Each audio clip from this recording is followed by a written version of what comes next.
पुराने मगध राज्य में एक बहुत ही धनवान सेठ रहा करता था। उसके पास बहुत धन दौलत थी। एक दिन उसने हिसाब लगाया तो पाया कि उसके पास जितनी भी दौलत है ये तो केवल उसके बच्चों तक के लिए ही पर्याप्त होगी। वह सोच में पड़ गया कि उसके बच्चों के बच्चे और फिर उनके बाद आने वाली पीढ़ियों के लिए धन की व्यवस्था कैसे होगी। धन के अभाव में तो उनका जीवन बहुत मुश्किल हो जाएगा। इसी बात के बारे में सोच सोच कर वो बहुत चिंतित रहने लगा। लेकिन उन्हीं दिनों तथागत गौतम बुद्ध मगध राज्य में पधारे हुए थे। तभी उसे किसी ने बताया कि तुम गौतम बुद्ध की शरण में जाओ, वो तुम्हारी चिंताओं का समाधान अवश्य कर देंगे। वह इंसान गौतम बुद्ध के पास जाता है और कहता है, बुद्ध, मैं चाहता हूं कि मेरे पास इतना धन हो कि मेरे बच्चे, उनके बाद उनके बच्चे और फिर उनके बच्चे, इसी तरह से अगली कई पीढ़ियां भी अगर मेरे धन का उपयोग करती रहीं तो मेरा धन समाप्त ना हो। गौतम बुद्ध मुस्कुराए और बोले, बिल्कुल ऐसा ही होगा, लेकिन उससे पहले तुम इस नगर के बाहर वाली झोपड़ी में रहने वाले परिवार को एक दिन के खाने की सामग्री देकर आओ। यह सुन वैसे बहुत खुश हो गया और तुरंत ही एक दिन के खाने की सामग्री से भरा थैला लेकर नगर की बाहर वाली कुटिया में पहुंच गया। वह जैसे ही कुटिया के अंदर गया तो उसने देखा कि कुटिया के अंदर एक बूढ़ी सास और उसकी जवान बहू है। बूढ़ी औरत बैठकर ध्यान कर रही थी और उसकी बहू रसोई में खाना बना रही थी। सेठ ने बहू की तरफ देखकर खाने की सामग्री का थैला आगे बढ़ाते हुए कहा, मैं इस नगर का एक अमीर सेठ हूँ और तुम्हारे परिवार के लिए एक दिन के खाने का राशन लेकर आया हूँ, इसे रख लो। यह सुन बहू ने मना करते हुए कहा, लेकिन हमारे पास आज के खाने की व्यवस्था है। सेठ ने कहा, तो इससे कल के खाने की व्यवस्था हो जाएगी। उस औरत ने कहा, माफ करें, लेकिन हम अगले दिन के लिए भी इकट्ठा करके नहीं रखते। हम रोज के खाने की व्यवस्था रोज ही करते हैं। यह सुन उस सेठ ने सोचा, एक ये लोग हैं जो अपने कल के लिए भी इकट्ठा नहीं करते और एक मैं हूं जो अपने आने वाली कई पीढ़ियों के लिए धन इकट्ठा करने की चिंता में मरा जा रहा हूं। अब उस सेठ को समझ आ चुका था कि आखिर गौतम बुद्ध ने उसे नगर की बाहर वाली इस कुटिया में क्यों भेजा था। अगले दिन सुबह होते ही वह सेठ फिर गौतम बुद्ध के पास पहुंच गया और बोला, तथागत, आप जो मुझे समझाना चाहते थे अब मैं वह समझ चुका हूं, लेकिन क्या आप मुझे थोड़ा विस्तार से बताएंगे कि चिंता होती क्या है, ये कैसे पैदा होती है और इसका निवारण क्या है। गौतम बुद्ध ने कहा, कल के लिए की जाने वाली चिंता हमारे कल को बदले या ना बदले, लेकिन वो हमारी आज की खुशी जरूर छीन लेती है। चिंता एक ऐसी मानसिक बीमारी है जो हमारे जीवन से हर तरह की खुशी छीन लेती है और इसे नीरस बना देती है। असल में चिंता का कोई वास्तविक अस्तित्व नहीं होता। चिंता एक ऐसा भाव है, ऐसा विचार है जो आने वाले भविष्य के डर से पैदा होता है। जिन चीजों के ऊपर हमारा कोई नियंत्रण नहीं, जिनके लिए हम कुछ भी नहीं कर सकते, उन चीजों के बारे में बार बार सोचना ही तो चिंता है। गौतम बुद्ध ने आगे कहा, जरा एक बार गहराई से सोचकर देखो कि जिन चीजों में तुम्हारा बिल्कुल भी नियंत्रण नहीं, जिन्हें तुम चाहकर भी नहीं बदल सकते, अगर उन चीजों के बारे में तुम पूरा दिन ना भी सोचो तो क्या बिगड़ जाएगा। यह सुन उस इंसान ने कहा, बुद्ध, तो क्या आपके कहने का अर्थ यह है कि हम किसी भी चीज या घटना के बारे में सोचना ही छोड़ दें? बुद्ध ने कहा, जीवन में जो भी समस्या आई है या फिर आने वाली है, उसके बारे में विचार करके उसका समाधान निकालना, ये तो हमारे बुद्धि का धर्म है। लेकिन उसी समस्या के बारे में निरंतर लगातार बार बार सोचना, ये एक मानसिक बीमारी है। जब हमारा दिमाग किसी एक घटना, किसी एक विचार में अटक कर रह जाता है, उसी एक चीज या घटना के बारे में पूरे दिन सोचता रहता है, बस उसी चीज में ठहर कर रह जाता है, तो ऐसा विचार हमारे जीवन से सारी खुशी, सारा चयन, सारा आनंद छीन लेता है। चिंता करने का सीधा सा अर्थ है कि जो हमारे जीवन में हुआ ही नहीं, उसके बारे में व्यर्थ सोचते रहना हो। बुद्ध ने सेठ की तरफ इशारा करते हुए कहा, आखिर सोच सोचकर तुम क्या बदल लोगी, लेकिन हाँ, अगर तुम उसके लिए कुछ कर रहे हो तो जरूर कुछ बदलाव ला सकते हो। लेकिन अगर उस चीज या घटना के बारे में तुम बार बार सोचना छोड़ दोगी तो कुछ भी नहीं बिगड़ने वाला। तो क्यों सोचते रहते हो एक ही बात के बारे में? क्यों अपनी हर खुशी और जीवन के शांति को अपने ही हाथों उजाड़ रहे हो? लोग भविष्य की जिन घटनाओं के बारे में सोच सोच कर परेशान होते रहते हैं, उनमें से ज्यादातर घटनाएं तो उनके जीवन में कभी घटती ही नहीं। चिंता करने से तुम्हारी आने वाली समस्याओं का समाधान नहीं होने वाला, लेकिन तुम्हारा आज का सुख चैन जरूर चला जाएगा। तुम एक बात का अनुभव करना कि चिंता से भरा 1 घंटा तुम्हें पूरे दिन की मेहनत से भी ज्यादा थका देता है। असल में जब कोई अपनी घटना वास्तविक जीवन में घट भी जाती है तो वो हमें उतना दुख नहीं देती जितना हमने उसके बारे में मन में सोच सोच कर खुद को दुखी किया होता है। अगर तो फिर आपके अनुसार जीवन जीने का सही तरीका क्या है? बुद्ध ने कहा, बीते हुए कल का दूसरा नाम है पश्चाताप, उदासी, और भविष्य का दूसरा नाम है संघर्ष।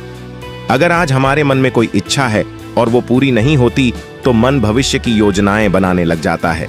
भविष्य में सारी इच्छाएं पूरी होंगी ऐसा सोचने लगता है। लेकिन जीवन ना तो भविष्य में है और ना ही अतीत में। जीवन तो इस पल का नाम है, अर्थात इस पल का अनुभव ही जीवन का अनुभव है। और हम ये सब जानते हुए भी इस सत्य से अनजान बने रहते हैं। या तो हम बीते हुए समय की यादों में खोए रहते हैं या आने वाले समय की योजनाएं बनाते रहते हैं और हमारा जीवन बीत जाता है सिर्फ एक सत्य अगर हम अपने अंदर उतार लें कि ना हम बीते हुए कल को बदल सकते हैं और ना ही हम आने वाले भविष्य को देख सकते हैं। हम तो केवल पूरे धैर्य और साहस के साथ भविष्य का स्वागत कर सकते हैं, उसे स्वीकार कर सकते हैं। तो क्या ऐसा करने से हमारे जीवन का हर क्षण जीवन से नहीं भर जाएगा? सेठ ने कहा, बुद्ध, बात तो आप ठीक ही कह रहे हैं, लेकिन कितनी भी कोशिश कर लूं, चिंता तो होती ही है। ज्यादा नहीं तो घर परिवार की चिंता तो रहती ही है। बुद्ध ने कहा, चिंता होने तो स्वाभाविक है, लेकिन उस चिंता को चिंतन में बदलना हमारा काम है। चलो तुम्हें एक बात स्मरण कराता हूं जो तुम पहले से ही जानती हो। तुम्हारे आने से पहले भी ये संसार था, ये समाज था, परिवार था, और जब तुम इस दुनिया से चले जाओगे तब भी ये सब कुछ रहेंगे। तुम्हारे आने और जाने से इसमें कुछ ज्यादा बदलाव नहीं आया। वैसे भी तुम्हारे आने से पूर्व और जाने के बाद का समय तुम्हारे हाथ में है ही नहीं।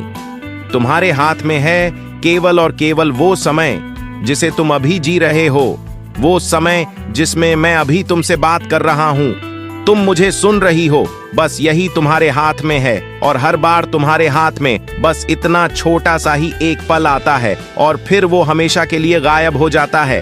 तो तुम इस पल का क्या करोगे? चिंता करके इसे बर्बाद करोगे?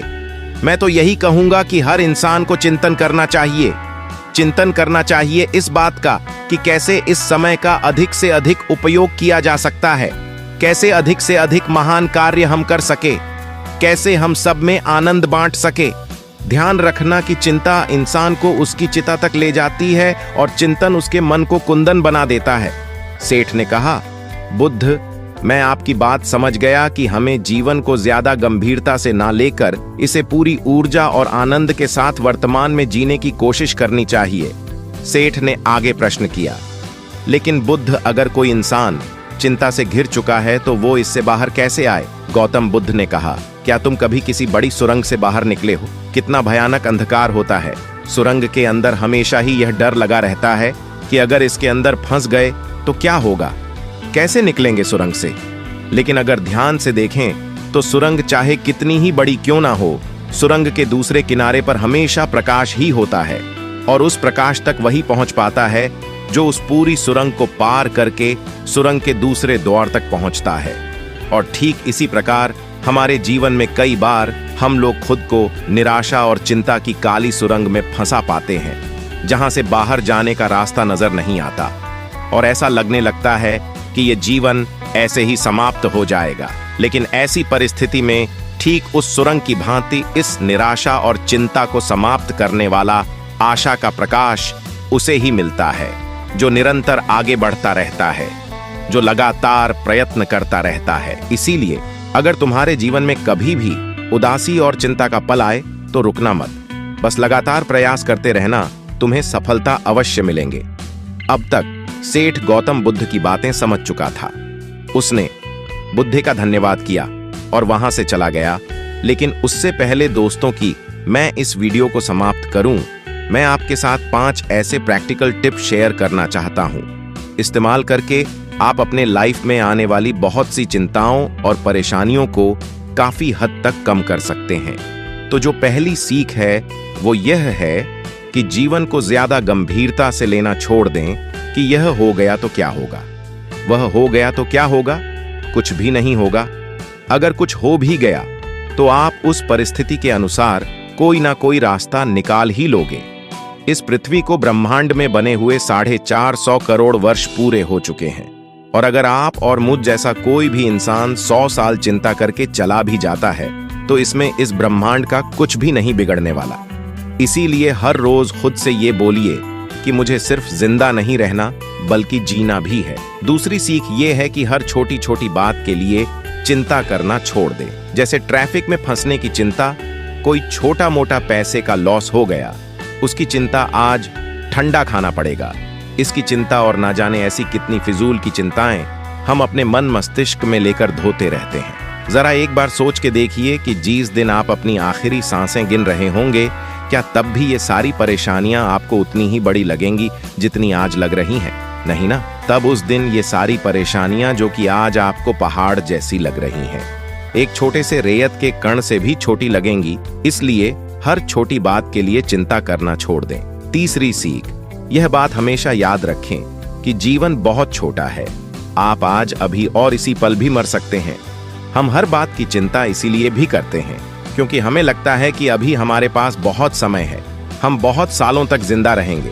मरते तो दूसरे लोग हैं, मैं तो जीवित रहूंगा। इसीलिए लगातार खुद को याद दिलाते रहिए कि ज्यादा चिंता करने से कोई मतलब नहीं।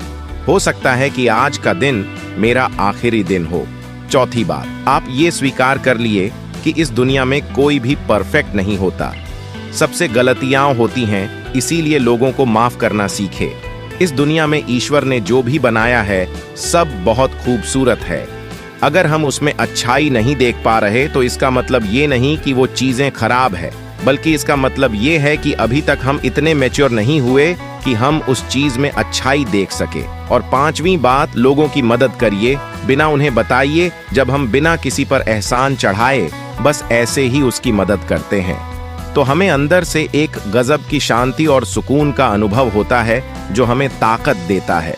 किसी भी बुरी परिस्थिति से लड़कर उससे बाहर निकलने में दोस्तों, हमें अपने जीवन में चीजों को लेट गो करने, एटीट्यूड डेवलप करना चाहिए कि कोई बात नहीं, जो होगा देखा जाएगा। कोई बात नहीं, जो हो चुका उसमें मेरा कंट्रोल नहीं था। अब जो होगा उसे बेहतर बनाऊंगा। इसलिए चिंता छोड़िए और मस्त रहिए। टेंशन मत लीजिए। चिंता हमें चिता तक ले जाते हैं। धन्यवाद।